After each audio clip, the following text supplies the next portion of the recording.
But I'll start. I'm Melissa Fitzpatrick. I'm a professor of business ethics and sustainability. So my PhD is in philosophy. My background is in that generally, not business per se, but the application of philosophy.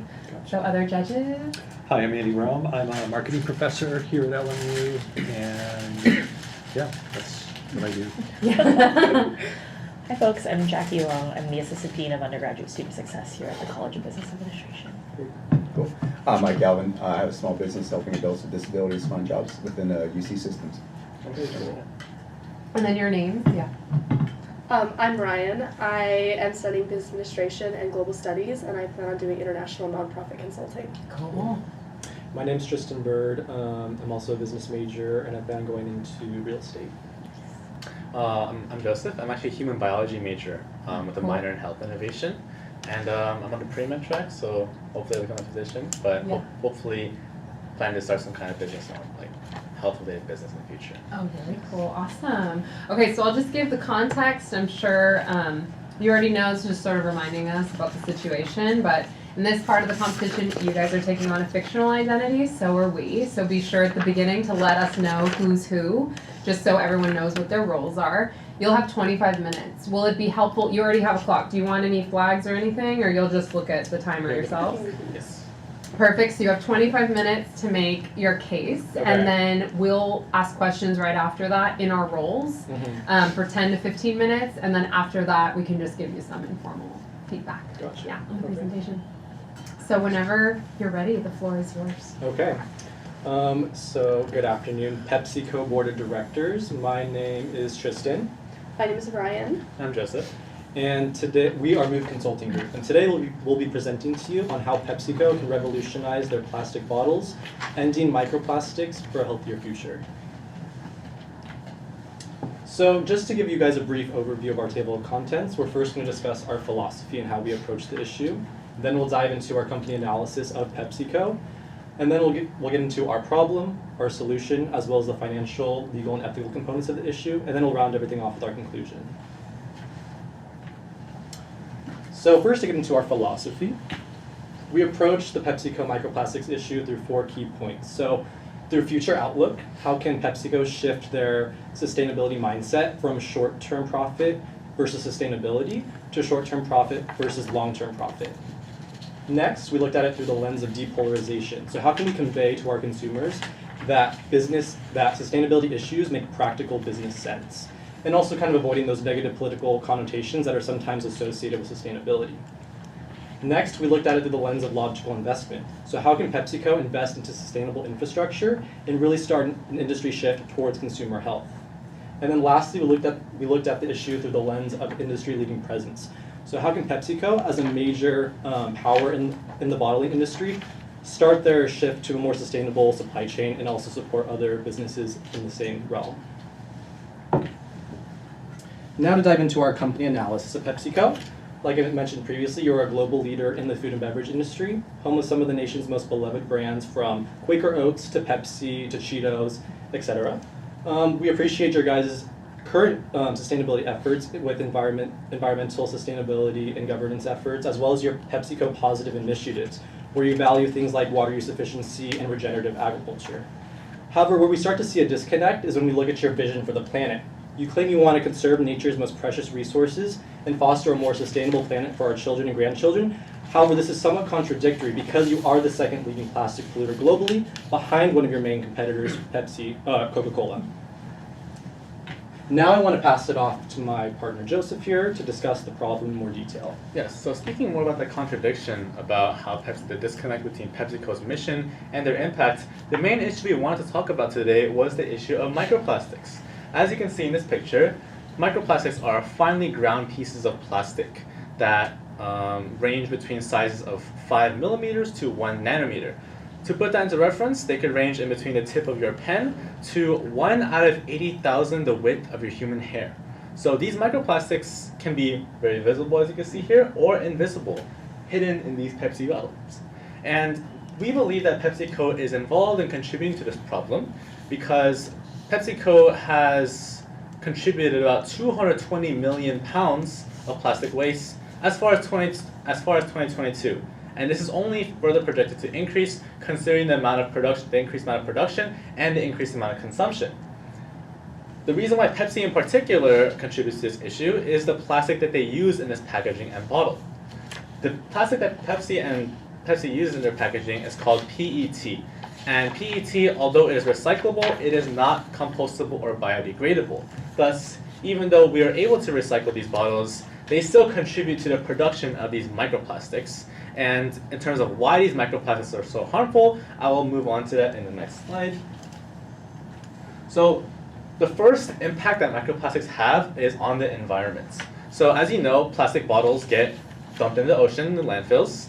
And when they are disposed of in the ocean, they eventually degrade into microplastics because of the wave erosion and the UV rays hitting the microplastics. They eventually decompose into those tiny microplastics you saw in the previous slide.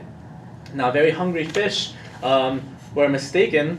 They eat these microplastics thinking that they're food. And as you can see in this picture, these microplastics have ended up in the fish. There's more graphic pictures, but I didn't put that on there for obvious reasons.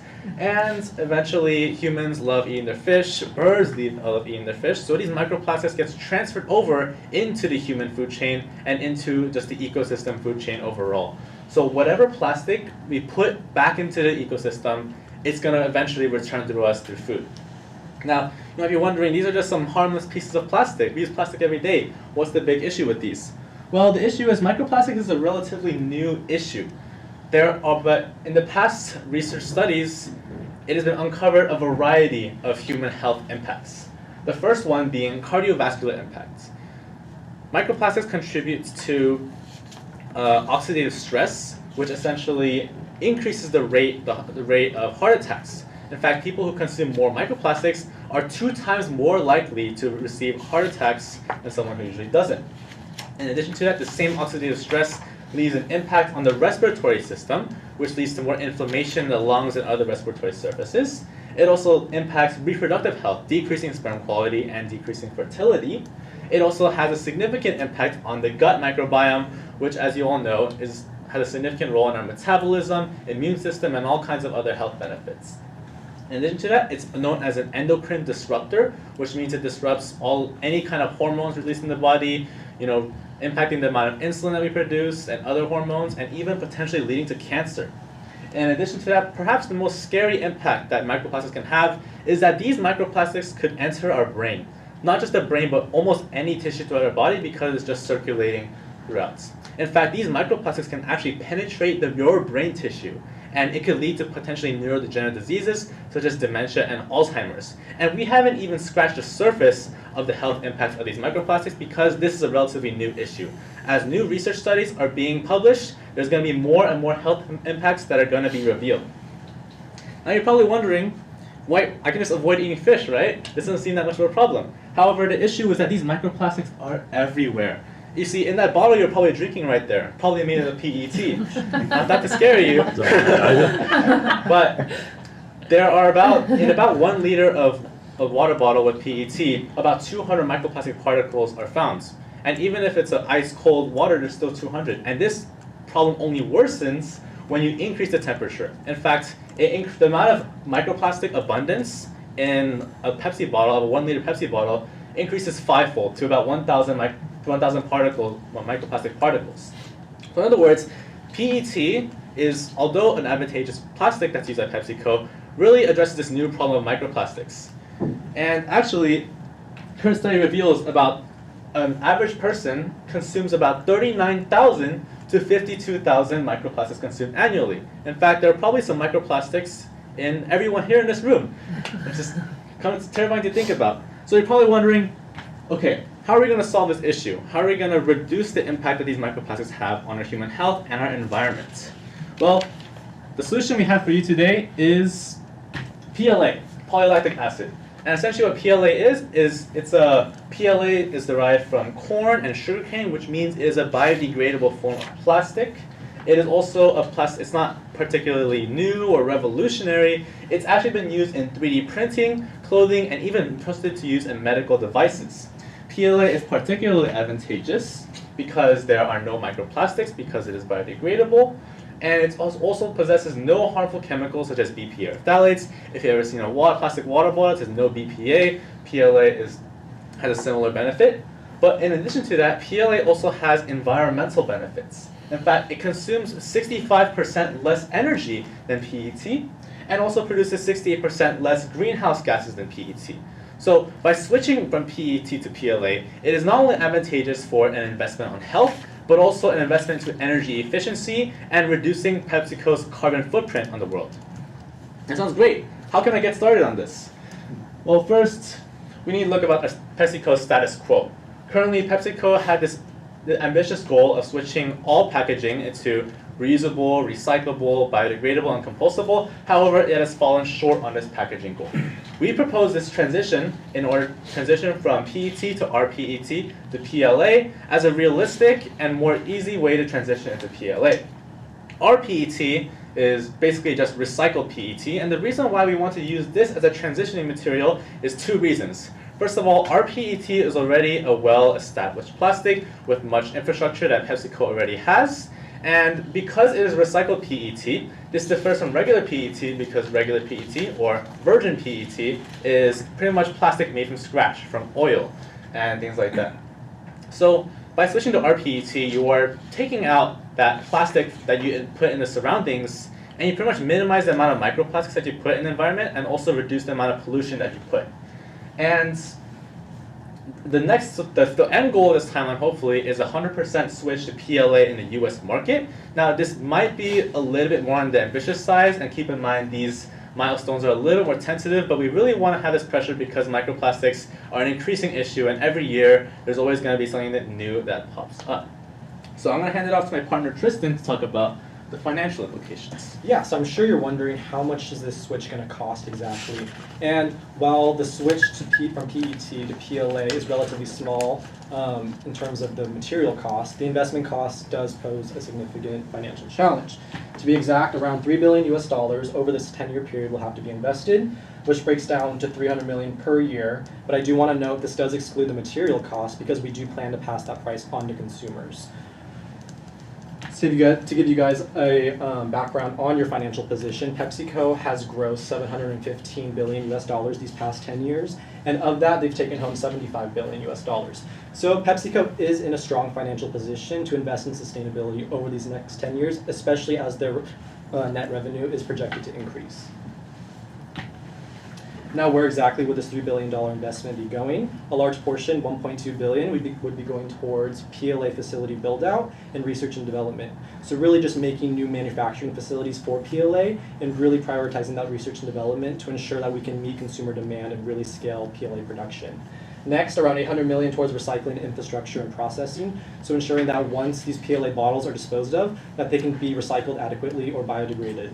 Next up, we have $500 million towards bottle line equipment upgrades. So really just ensuring that our current systems that currently mold PLA, or PET and rPET bottles are retrofitted for this new PLA material.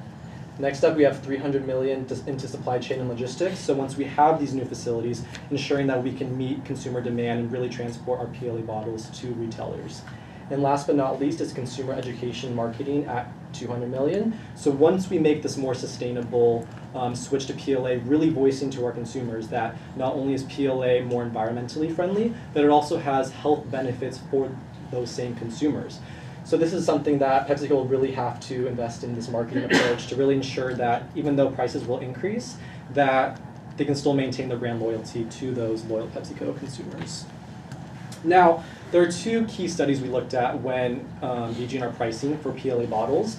According to the PwC 2024 Voice of Consumer Survey, consumers are willing to spend a 9.7% sustainability premium on products despite inflationary and cost of living pressures. Some of the greatest impacts were tangible attributes like how the product was made, if the packaging is eco-friendly, and how it impacts nature and water conservation. PLA is better in all three of these areas. Next up, we looked at a Bain & Company ESG survey, which stated that that consumers are willing to spend 10% more for products that have a minimal environmental impact and up to 15% more for products that are healthier. Again, PLA is better in both of these categories. Now, when we got into our financial calculations for essentially the feasibility of selling PLA bottles, we took into consideration a 2.5 decrease in sales volume. PLA does cost 20 to 35 cents per bottle compared to PET, which is 5 to 15 cents per bottle. So this will leave PepsiCo with an increased production cost of 2.9 to 3.8 billion US dollars annually. Now, I'm sure you're wondering, where did you get that 2.5% price decrease? Without going into the intricacies of price elasticity, we did note that in 2023, Pepsi raised their prices by 11%, and it did decrease sales volume by 2.5% over a 3-month period, which is a pretty drastic increase to make in such a short period of time. So if we were to make this change on a yearly scale, it would likely remain the same. Now, how much can we charge for these new PLA bottles, right? So with an increase from 264 to 350 to 289 to 383, PepsiCo can generate a positive premium price differential of 3.55 to 4.68 billion US dollars annually. Now, to give an overview of what this looks like, PLA costs 2.9 to 3.8 billion. PepsiCo will make 3.5 to 4.68 billion. So they will end up bringing home 655 to 860 million US dollars, assuming that 2.5% bottle decrease, which if we look back at our initial $3 billion investment, that does cover the $300 million per year over that 10-year period. Now I want to pass it on to my partner Ryan to discuss the legal implications. Yes, of course. So, of course, as we all know, legal and financial implications do tie very closely together, and we'll see that with the LA County v. Pepsi and Coca-Cola case. So, why exactly did LA County sue PepsiCo and Coca-Cola? It is because of 2 primary reasons. First, because PepsiCo claimed a circular economy, and then second, because of microplastics. So first, in terms of circular economy, PepsiCo has a claim to sustainability, and we can see that through their mission statement, which we will really dive into in a moment. But there is a disconnect in the actions of your company versus the statement that your company and the vision that your company is portraying. And then, of course, second is microplastics. As we've been talking about, they contaminate not only the earth but our own bodies. And once again, part of the mission statement is stating that the entire goal of PepsiCo is to bring smiles to other people's faces and to protect our children and grandchildren, when that's not necessarily true, and that's the primary reason as to why LA County is suing in the first place. Next, what exactly is the goal of LA County? What do they really want to walk away with this? First is they want to end deceptive advertising. So change the image that PepsiCo has been portraying to instead match the action that PepsiCo is taking. And just like push to change brand image and to change the mission statement, which that might not sound like very much of a change, but when you change a mission statement, that does change the loyalty that consumers feel towards PepsiCo, and there will be a little bit even more of a disconnect between the brand loyalty that so many have been raised under PepsiCo, and that disconnect will just only increase. And then second, the larger and more expensive version is operation shifts. So they want to change PepsiCo and Coca-Cola's reliance on plastic. How much exactly would that cost though? That will end up being $2,500 per violation. $2,500 per violation in comparison to what Tristan had mentioned earlier with the amount of money that PepsiCo has been racking in doesn't seem like very much. However, that does end up adding up to being billions of dollars just with the number of violations that PepsiCo has had in terms of the case that LA County is bringing up.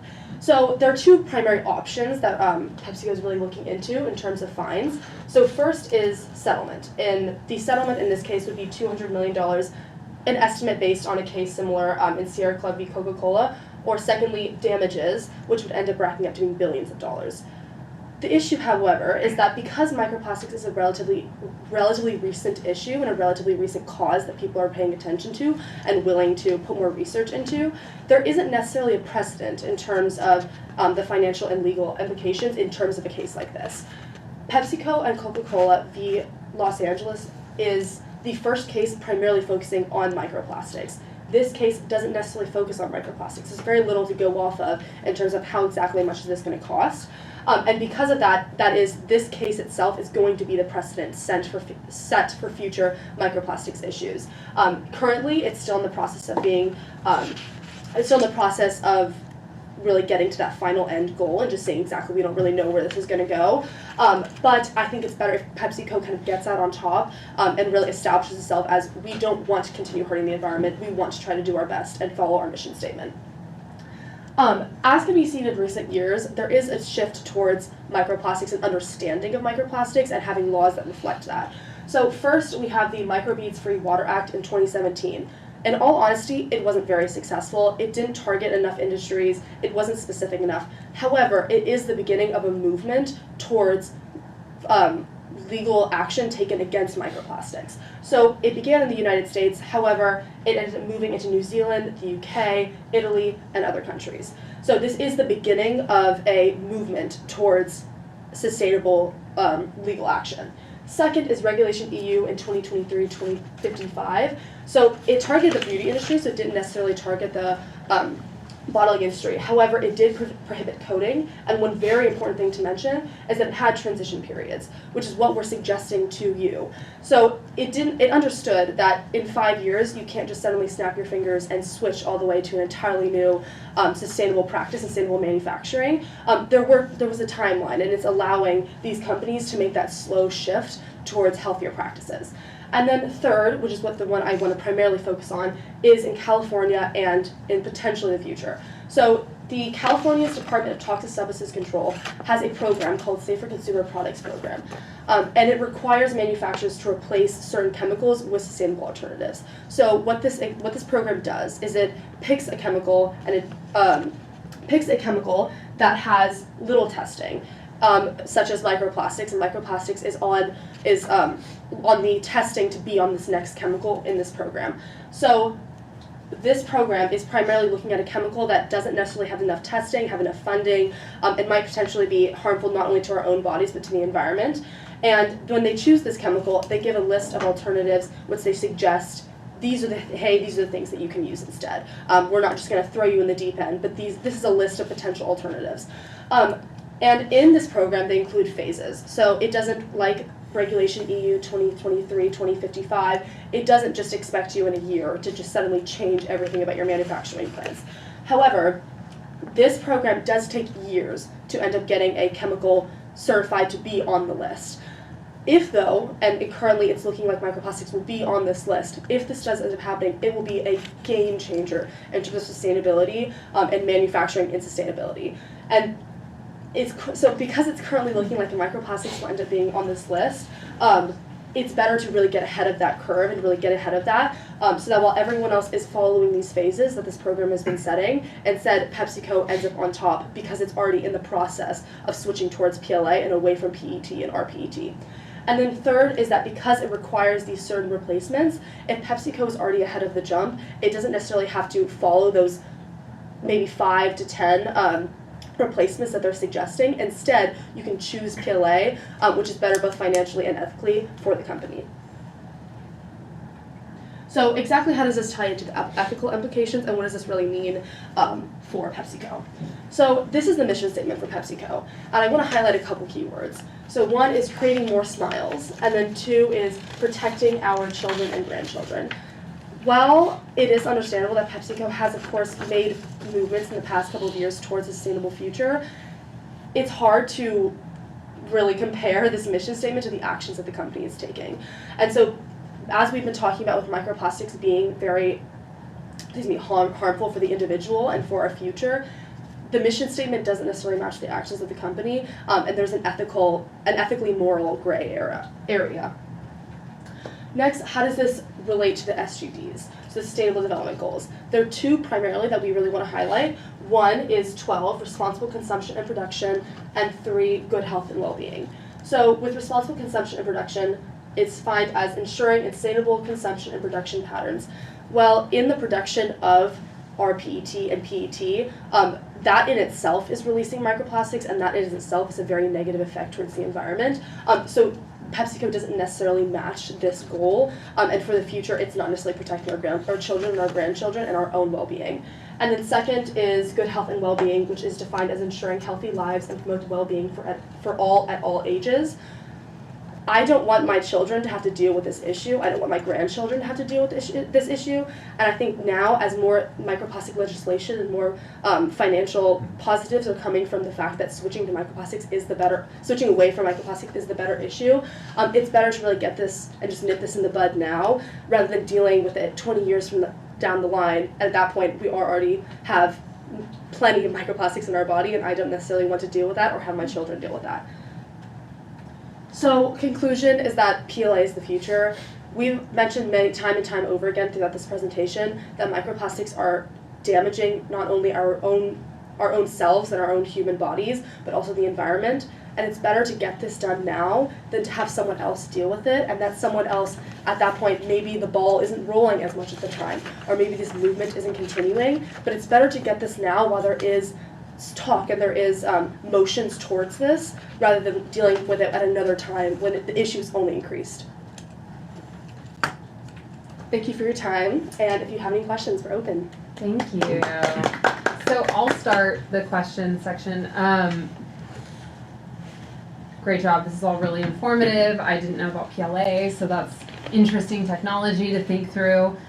At the very beginning, you laid out, I think, 4 different approaches that you had going into this, but you didn't have an ethics approach. And I'm wondering if you could just characterize what that would look like. What is the positive ethical value that you see this as promoting? It's sort of latent in your in the talk that you gave, and that's great. But how would you describe that? What is the ethical approach? Well, I think a large part of the ethical approach is just the fact that there's more, we're paying more attention to it, and that is kind of a key component in this. Mm-hmm. And then also, because microplastics in themselves aren't ethically positive, and this is kind of it's a morally gray area, we don't really want to be bridging into that morally gray area, and it's negative not only to PepsiCo's image, but also to the impacts that PepsiCo's having on the environment. So when in terms of ethicality with this, it's better to instead kind of make it very clear that we're trying to move towards a sustainable future, rather than in this area of, well, is it the producer's job to help the consumer? Well, that's what we're kind of arguing for, is that it is the producer's job to try to protect the consumer in any way possible. Okay. And that with RPT and with PET, that's not necessarily protecting the consumer and protecting our children and grandchildren, and that we kind of want to move towards a vision, and that we all currently have in our mind, of the producer should be in any way helping the consumer. I also want to add that we see microplastics being a substance similar to asbestos. Okay. So in the future, if like a new study does come out that it is cancer causing, then class action lawsuits are going to be paramount and will likely bankrupt a lot of large companies that make a lot of plastic. So that's another ethical component to consider as well. Thank you. Other questions from the judges? Yeah, I was going to ask you guys. So thank you for that. It points out an issue we have to deal with. Mm-hmm. Curious for me is, do you have any input on what our competitors are doing? I mean, as far as how we look in relation to everyone else, are we leading? Are we falling behind? Where are we with that one? Oh, I was gonna say that there are smaller scale companies that currently use PLA. However, none of them compare to the scale that PepsiCo is doing. That if PepsiCo were to implement this change right now, like my partner Ryan said, they would be ahead of the curve for everyone else in terms of this battle to remove microplastics from their products. So we'd be at the front of things if we did. Yes, that's correct. And if we market this correctly, then PepsiCo can have that sustainability mission really sold to consumers, to where people will be wanting to buy our product, even if it's 15 to 20 cents more expensive, because they know it is saving their health and it is saving the environment. Yeah, because that begs like brand loyalty. Do we keep our loyalty by doing this? Yes. For the PLAs, obviously it's like a newer technology, but can you talk about why has it gained traction with a lot of like larger companies? Is it solely like the obstacle is the cost of doing it? Is there, for the consumer perspective, does the bottle that is replacing the plastic bottle gonna feel and look the same? Like from a consumer's perspective, like what should our consumers expect if we switch to PLA? Absolutely. So a large portion of it has to do with infrastructure. Our current country, our systems are designed for this virgin plastic. It's very fossil fuel dependent. So making a switch to this bioplastic requires a large new set of infrastructure to process it. So that's why research and development is going to be a huge part of it. But that's the main obstacle right now for bioplastics in general. Yeah, but to add on to that, PepsiCo is, as you know, an extremely huge corporation, and we believe that they have the most power in order to really install these PLA facilities. And it's not going to be just helpful for them as a company, but also for other companies who are looking to PLA as an alternative. And ultimately, it's going to be, like we said, PLA is going to be the leader of this new PLA revolution. And people will turn to PepsiCo as a way to, for this more biodegradable plastic in order to end. People will turn to Pepsi as a way to really remove these microplastics. And from a consumer standpoint, is there a difference between what you're using in PLA versus like aluminum, for example? So there is a slight difference in terms of what RPT and PT look like in comparison to PLA. Texture is the exact same. There's very little difference holding in your hand. Space, also the exact same. The one primary issue is that PLA does have a slight cloudy tinge, but it's not necessarily gray in any sense. It's instead just a little bit less clear than RPT and PLA. But I also think that when I'm saying cloudy, I don't mean like murky, kind of disgusting cloudy. It's just slightly less clear. And something for the consumer to consider. Yes. Well, notwithstanding the fact that I'm a polluter, although this is PETR, this is recycled. Oh, okay. Okay. And That's I'm going to reuse it. I'm not going to recycle this. It is my reusable water bottle. I thought you did a really outstanding job communicating the health concerns. Like felt my blood pressure Totally. going up. I'm not gonna throw away anything that's plastic in my office right now. My cardiovascular system was shutting You're down. blessed, let's go. So you did a really good job of explaining what potentially could be a pretty complicated challenge. Great job there. Primary question is, why is it going to take us 10 years? If smaller firms are already using PLA, if it's in development, why using the might and the force of PepsiCo, why can't we shorten that time period? Just seeing how PepsiCo has acted in the past. Typically, they have been very stagnant in the past. As you saw, they had this ambitious goal of staying, 100% of reusable, recyclable, biodegradable, compostable. So I think our timeline is a little bit more realistic because it doesn't, installing massive PLA infrastructure doesn't happen within a year. Mm-hmm. This all requires a lot of time, especially for something as big as switching to 100% PLA, which is why we think that it needs a lot more time. It just to have some realism into this plan. I also want to add that a lot of times it has to do with perspective. So like I mentioned in the beginning, short-term profit versus sustainability instead of short-term profit versus long-term profit. So PepsiCo can profit in the future if they are to take some financial investment now. It's just they don't necessarily want to do that because it might impact their bottom line. Mm-hmm. Could we form a joint venture with a bottle, sure. with a producer, so we don't have to actually incur the cost of the new production, the new whatever we need to produce this? Absolutely. Would that help?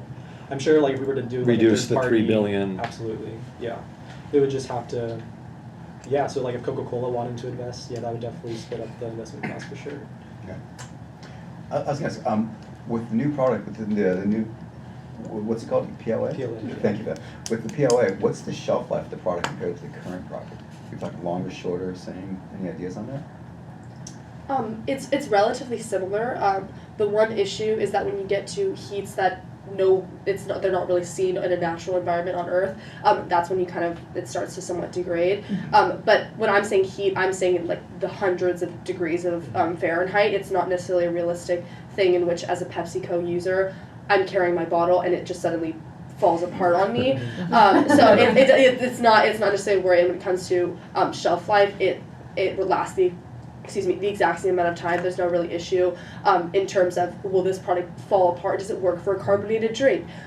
Studies have shown that yes, it works about the exact same as RPT. The one issue, as I mentioned earlier, is the slightly cloudy tinge, but it doesn't necessarily change the image of the PepsiCo bottle. I have a question. So how can we ethically justify putting the cost on consumers? Why is that the most ethical approach? Or is it the most ethical approach? I think, I do want to say that PepsiCo has already risen their prices on consumers without any environmental or health benefits. So PepsiCo might be able to justify, although it's not the most ethical, we really don't have very many other ethical options as to how can we fund PLA without bankrupting our company? So we do want to, like, realistically speaking, a 15 to 20% price increase on Pepsi products. That is relatively small compared to the inflationary pressures we've seen the past 5 years. So I guess just framing it in that way, we could justify it in that sense. Okay. I also think it's a very thin line in terms of what exactly is the producer's job, what really is PepsiCo's job. As I mentioned earlier, that's kind of what we're fighting for, is the idea that it is the producer's job to protect the consumer, and realistically the only way to do that is to have some kind of small price increase, just so that PepsiCo can continue to try to protect the producer, or excuse me, protect the consumer, and just that the consumer, not only when they're drinking their favorite drink of Pepsi, that they're not harming themselves in the process. Any other questions, judges? Do we have time for one more? Yeah, for sure. Oh, yeah. So you assumed that we're talking about consumer education and marketing. I think you have $200 million to spend toward that. Does this necessarily have to be incremental? I mean, we spend billions of dollars a year on advertising. Why couldn't this message be kind of built in or baked into our existing advertising? Do we need to allocate $200 million in a separate budget for consumer education? It could be part of the money we already spend. It can definitely be integrated when just estimating our budget and how much more we might have to set aside for consumer marketing. That's just like the portion we segmented, but it could definitely be integrated into our operational cost, and for sure. Any final questions? More feedback to question. Yeah, we'll give you a round of applause and enter the feedback portion. Whoever wants to start, or I can start if you want to gather the thoughts. I have some thoughts for you guys. So thank you for that. So one, great job. You know, you guys really concise as far as like a unit. Like I saw consistency, even now down to how you dressed. You know, so it's a good approach. The coloration, everything of this good. So I was just gonna jump into some questions because like I'm sitting here like all these things bubbling in my head, right? Things related, unrelated. How does this affect stock price? Which probably doesn't go into that, but that's mainly what the company's gonna think of with investors that they control it. Dipping into current activity right now.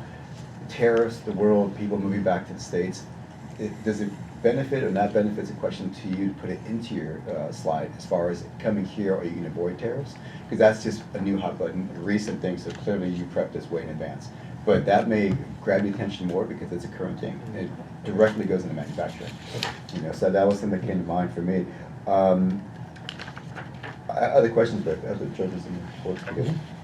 I mean, you already heard some of my feedback. I thought you did a really good job explaining the benefits of PLA versus PET.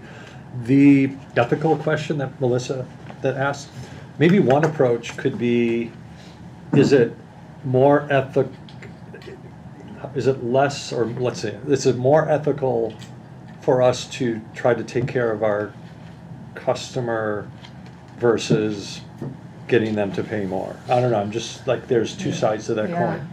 Yeah. That, you know, your ethics are, your responsibility to your mission statement is to protect children, to protect people. That seems to be an ethical responsibility that outweighs a 20-cent per bottle increase. But I don't know, what do you think?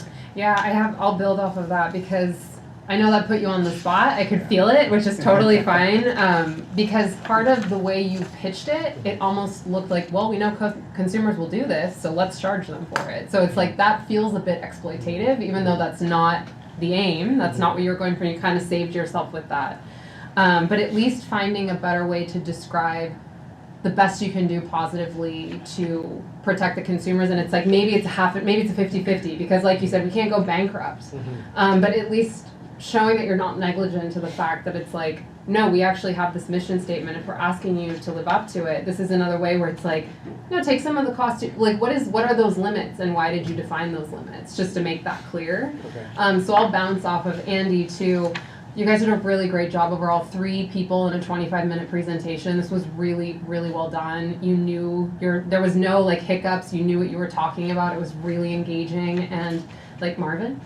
Mike. I was like, I saw the M. Like Mike said, it was so cohesive, which is fantastic from the outside. I will say that the ethics part should be front loaded, and this is also advice that I'll give you for tomorrow because that's where you're really hammering the ethical piece. It took you a minute, but you eventually got to consumer protection, which is something that didn't come up. You were talking about health, so it's implied, right? That's something that, but to really take it to a positive ethical value where it's like, no, consumers have dignity. That dignity is constituted by their well-being. And this is also the smiley faces that we're talking about in our mission statement to kind of show how that all comes together, because you made a really strong environmental case. But don't take for granted that it's obvious to everyone how the environmental is also ethical, which the environment's part of what we need to care about, but kind of bringing all those pieces together, because you have everything there. So it's just a matter of keeping this in mind for tomorrow, building that story out, because you have all the pieces that you need. So kind of like starting with that, because the first thing I noticed is I'm like, you have these 4 approaches, but this is an ethics competition. So where's the ethical approach from the get? But you had the environmental. So it's not, and it was implied in some of what you said, but just making it really explicit. Gotcha. And And it's right there. It's consumer protect. We care about consumers, so we want to bite the bullet and like really go for it ethically. Yeah. Other feedback? You knocked it out of the park. So I agree with what the other judges have mentioned. I did note that you guys use really limited, if any, filler words, and I think for especially like I see that you all are first year students as well. You have excellent presentation. Oh my gosh, you're skill- freshmen? First case competition. Yeah, like Stop. I'm looking right here, and I'm like, What? this is yes, you all. Oh my gosh, thank think you for bringing that's- that to my attention. That's amazing. I think that also just like it's like for us, you were able to grasp our attention with a lot of, like you said, the environmental and like the health benefits, and I think that comes off in the way that you were able to sell what you had in your presentation. But being able to incorporate what Professor Fitzpatrick said with that same delivery, I think will be really, really powerful, because you guys were able to sell whatever it was that you had in your presentation to us, no problem, but it might just be missing some of like the ethical components in it, and once you're able to kind of like fine tune that a bit and be able to deliver in the way that you did, I think that would be really, really, I think it'll make for a really powerful second day for the 90 and the 10-minute competition. Gotcha. Thank you. Do we have time to can we look at slides again, or? For sure. Yeah, we have time. Did you Yeah, want to add something Yeah. before we get into that? Yeah, no, for sure. Thank you for that. Yeah, you guys did your first year. That's great. I mean, like, I'm really impressed. Oh my with god. you. I'm like looking at- Wow. I've been on that end for business and school, and it's always like, Yeah. ugh. So you guys were really impressive with that. So just keep Thank that in you. mind. Something it's related, but it's not. It's just in the background. It's kind of been sitting there since the beginning. Is we're talking about that ethics and sustainability. Ethically, we're addressing the bottle, the packaging, while at the same time we're not addressing, which you probably wouldn't address, but just be prepared in the back of your head, the use of high fructose corn syrup. Right? Because if we're addressing the Totally. you know what I'm saying? Yeah. So not that it's got to be front loaded, they're in there, but that question could come up, you know, and it was It's like a sitting lot back. of corn. We're like Yeah. a corn company. Yeah, so when I heard corn, I'm like, oh, that's just sitting right on me. So there's something to put there, right? Yeah. Other than that, you But guys. it's cool. Cool Yeah. technology. Yeah. Oh, absolutely. So, Appreciate thumbs up. Yeah. Yeah, good point. Like what's inside the bottle can even be more damaging. Yes. to our- And what types of dyes are. New paint job, still same thing there. The production, I think it was production revenue slide. You had you had production revenue, and I didn't understand. Was it this one? Oh, the next Yeah, one's so the production, what is production cost? What is that? So that's how much more PepsiCo will be paying to make PLA instead of PET. So that's how much more Okay. they're paying compared to PET. And then the production revenue is what? is we're how much they doing. bring in from selling PLA versus Okay. PET. Yeah. And then somewhere you had net, I think you had net revenues and gross revenues. Are net revenues actually profits? I'm not a financial Oh, me neither. major. So this is just Are how you, much. Mike? Yeah, You're the yes. yeah. Yeah. we need someone with the finance. So this was their net revenue after all their expenses and operational costs. So that's how much they actually take home Okay. and like have. I wonder if that would be net income, or, I don't know. It's Just net, minor. that's what that's the catch. That's what they walk up with. Mhm. And also, I guess just to add, because I had the same question as Andy about 2035. Can you go back to that? That was the slide where you show like the transition between the 3 phases. That's fine. Yeah, so this was an interesting one because I had the same thought where I'm like, whoa, that's a really long time. And then it seems like the transition material, is PLA part of that? Or is it just recycled plastic? And then eventually we get to pay, like, Hold over, yeah. what's the this kind of tripped me up where I'm like, wait, so when are we, are we just like all of a sudden in 2035 going to switch to this because we're doing recycle? And then there's ethical issues with recycled plastic in general, but what, could you better explain, like, what is this Yeah, so essentially the reason why we wanted to do this as a transitioning material Yeah. is because like to go straight from virgin PET to PLA is like it's gonna take a really long time. But if you really want to transition, like minimize the impact that PepsiCo really has on environments, Yeah. it's better to switch to something like a lesser evil almost in a way. Okay, so Yeah. the lesser evil, and then so like what's going on behind the scenes? It's So just like, around this time is when we would start like actually investing into the PLA infrastructure. I see, so R&D is happening like in Yes, the background. it's starting Okay. early on. We're just like slowly, gradually phasing out. But in the background, like all throughout this 10-year time frame, PLA is researched and developed, and we're starting to build those facilities. I think it's also important to mention that PepsiCo is already moving towards RPET. Yeah. Okay. But the goal of moving towards RPET within a certain time frame did end up happening, so it does end up taking a while to I switch to that see. kind of Yeah. entirely new manufacturing like process. Yeah. And so that's why instead adding RPET is just kind of continuing the movement that PepsiCo is already somewhat taking, Yeah. but they're not fully taking it. They announced they wanted to be 100%, but then now they're announcing that they want to be closer to 90%, and the percentage has been kind of decreasing, and it's not necessarily been the goal of the company as a whole quite as Got much as it. it had initially been thought to be the goal. Great. Being the feedback session, right, that was in the presentation, but more pronounced to probably help as we're doing it, because Okay. that got past me, I'm like, Yeah. oh, that's right. You Yeah. know, but then also with what you, I forget your gentleman's name, but what he shared is, if your marketing's already kind of built in, like you can kind of piggyback on current marketing, you may be able to drop your marketing figure, and if you Okay. do that, you may be able to drop that 20 cents per unit down. Okay. You know, it may work. Actually, it was a very good point. I mean, you don't have to throw so much more money in there because there's already so much marketing campaign. I mean, PepsiCo is always marketing, even though it's on, you know, Yeah. we all know. The other thing is, when I saw the piece was like showing the 20 cents, right? A thought, just work with however you choose. It's kind of a historical, like here's what you've done over the years of dropping it. So instead of seeing like a cliff in my mind, I can kind of see the slow descent. Okay. Maybe a softer thing. 'Cause in the whole presentation being on this end, that was why I said 20 cents per unit, not done. Like, I'm not gonna do it, right? As far as a business, they may say that. So that's what got me there, was that. But that's a good point. You can drop down your number. Appreciate it. And I guess like a last just bit of advice to prep you for tomorrow, don't hesitate to go hard on the ethics, because I know sometimes when you make these cases, it's like you can't help but think economically because you're speaking to a board, and of course these are the most important questions that are going to be asked because it does often come down to the economic bottom line. But don't hesitate where it's like, it's like we don't want to, it's like just say it. Say the thing that matters and like be passionate about why you care about it, because that's the thing you want to also get us excited about, and whoever's listening, not just the numbers that can work, but also the fact that it's like, no, this is human well-being. These are like people we need, and it's like we don't want to be morally gray. We want to be morally clear, and like to show what that moral clarity is. Okay. That's just advice as you think through. Maybe you already have your presentation ready for that, but like keep that in mind as you craft it. 'Cause Are it the will help. rules, can they not change, or can they change there?